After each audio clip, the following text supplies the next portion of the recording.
Eskola Andoaingo Euskal Eskola Publiko bakarra da, eta Mara Berri sare barruan sartuta gaude orain dela 20 urte. 21 ikastetxek osatzen dugu sarea.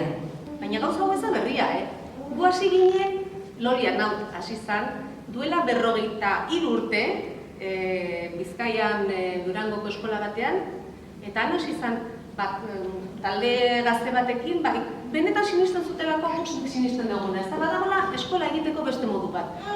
Ikaslek bere prozesuetaz jabetzeko aukera aukiko luketen, eta gurasoen partaidetza beste bat, eta irakasleon papera beste bat noski.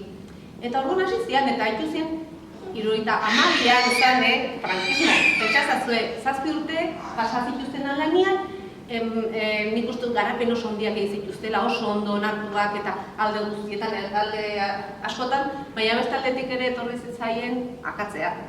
Karo, garai horretan zan. Baina Lolian hau, 79an Donostira etorri zan Mara Berri eskolara, eta horra zizan lanian, eta topatu zu toki bat nun pentsatzen eta nahi zuten guztioi, horrela mongo zuten. Eta horrela zizan, gure sare naturala. Ze, gu hasi ginen, eskola honditzen juntzan, eta pixkanaka mundu hontan genbiltza guzti horiek elkartzen junien modu naturalean. Hagoekin, eta eskolarekin, 20 urte amazkiko elkarlanean. Eta sortu dugu denon artean sare naturala, elkartzen gaitulako egitasmo berbera. Denon nahi dugu eta ikusten dugu eskola modu zehatz batez eta ez beste batez.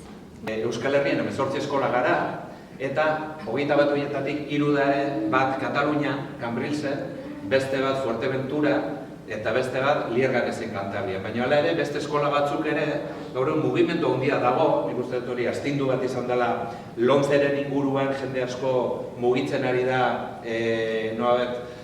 buelta bat emateko hezkuntzari, ze Lomcek azinean atzerako buelta suposatzen zuen, orduan jende asko, kompetentzian inguruan zeo zer gehiago egin nahi dugu, perspektibak behatzen gara. Guk ikasi genuen bezala, bintzat errepikatzen dugu, errepikatu eskola askotan, errepikatu itxan da betikoa. Baina, kontziente izan behar dugu, askotan planteatzea 19. mendeko eskola, 20. mendeko irakasleak, baina ikasleak 21. mendekoak.